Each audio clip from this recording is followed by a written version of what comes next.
Pada saat ini, KPK telah menetapkan Sekjen PDI Perjuangan Hasto Kristianto sebagai tersangka dari kasus Harun Masiku. Namun ada yang menarik dengan statement dari Megawati yang dinilai arogan, yakni akan mendatangi KPK jika KPK benar-benar menetapkan tersangka atau menangkap Hasto. Ini artinya memang ada sebuah statement yang sangat multitafsir dari Ketua Umum, terutama terkait mendatangi KPK. Apa tupoksi Mega untuk mendatangi KPK dengan indikasi tersangkanya Hasto? Karena memang hal tersebut merupakan proses hukum yang berjalan dan tidak bisa diganggu-gugat karena ini merupakan sudah menjadi ketentuan hukum yang berlaku di Republik Indonesia. Artinya memang kita harus hargai langkah penyidik KPK untuk melakukan penyidikan kepada siapa saja, untuk melakukan pemeriksaan kepada siapa saja, termasuk pada saat ini PDI Perjuangan telah menerima kenyataan cukup pahit bahwa kedua petingginya kini telah dicekal oleh KPK. Salah satunya adalah Hasto yang dicekal kemudian menjadi tersangka dan ada saudara Yosana Lauli yang hanya mendapatkan status pencekalan saja karena memang KPK sewaktu-waktu akan memanggil beliau. Entah apa jadinya atau mungkinkah beliau akan menyusul Hasto menjadi tersangka. Lalu bagaimana ketika arogansi ini seolah ditampar keras oleh kenyataan yang ada di lapangan? Korupsi ya, orang-orang seperti saya nggak perlu sebut lah namanya ya. Nah itu perlu orang-orang semacam ini memperoleh difasilitasi atau diberi kesempatan atau memperoleh momen untuk menjadikan PDIP berubah arah yang selama ini sudah menurut saya menjadi menyasar kemana-mana ya. Karena orang-orangnya adalah orang-orang yang masih mati-matian berusaha mencegah jangan sampai mereka kehilangan kekuasaan. Dan persoalannya satu tapi, Bu Megawati sadar nggak itu? Nah sekarang, tapi kan kemarin kita sudah mendengar tuh, misalnya ada perpecahan di dalam tubuh PDIP. Apa yang Anda katakan tadi sudah cukup lama kita dengar kan, Prananda lawan Puan ya.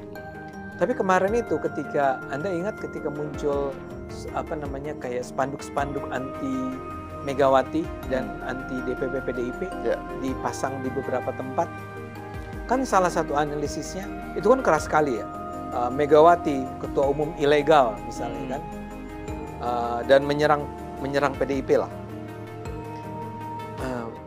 Deddy Sitorus mengatakan itu kerjaannya Jokowi, seperti biasa kan.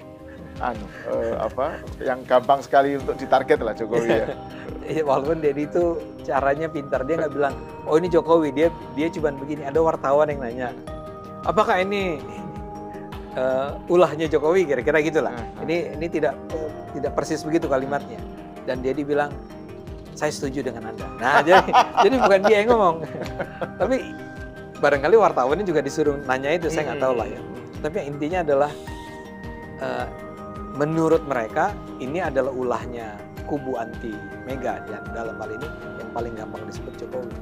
Tapi ada pihak-pihak lain Mas Sahal ya, yang berargumen atau argumen-argumen yang bilang bahwa enggak, ini bukan dari luar, ini serangan dari dalam sendiri.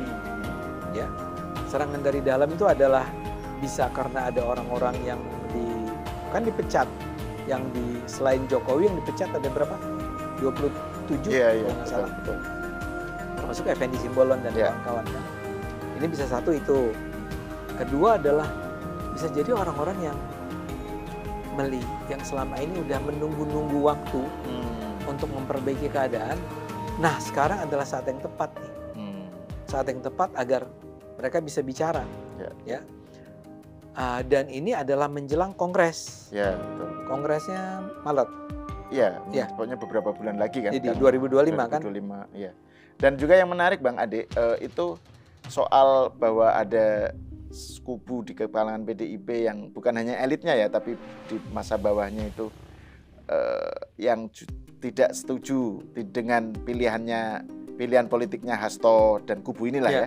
Itu adalah fenomena split ticket voting di pilkada gitu. Jadi maksudnya bahwa ini analisanya Bang Yosef Wenas misalnya, bahwa Jawa Tengah dan basis-basis PDIP itu calon PDIP kalah gitu. Itu kan mereka nyari penjelasannya kan memberikan penjelasannya kan blaming other ya, Iya, iya. blaming the other kan, Ya, orang padahal, luar. ya. Yang salah itu Parcok Betul. lah, Jokowi lah.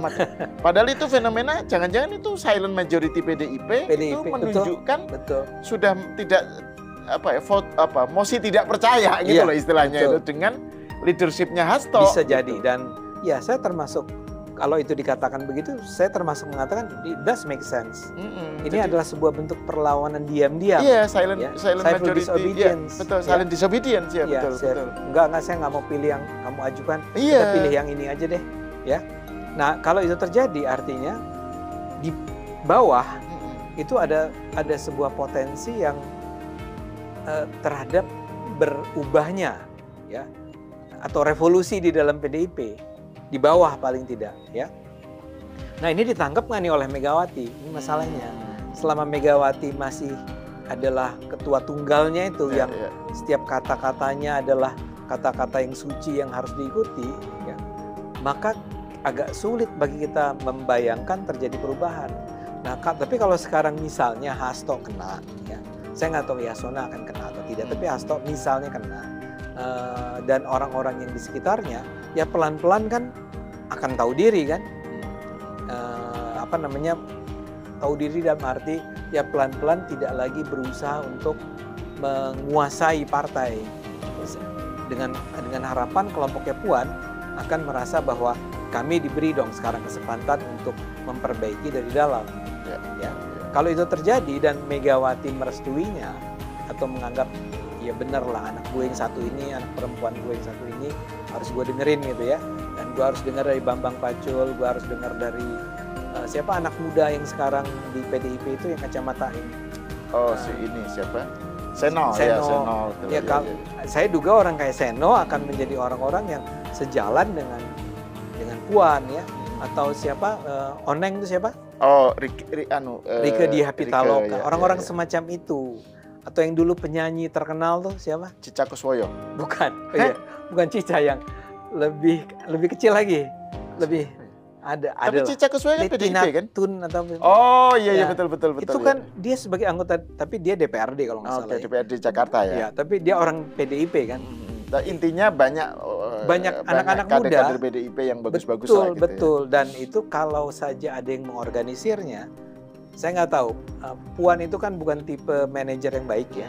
Tapi kalau aja dia punya orang yang bisa mengorganisir orang-orang yang tercerahkan itu, orang anak muda yang akan membawa PDIP kembali ke hitohnya sebagai pejuang demokrasi, mungkin akan terjadi perubahan di dalam PDIP dengan tersangkanya Hasto. Ya. Tapi ya tadi dia nggak dengan sendirinya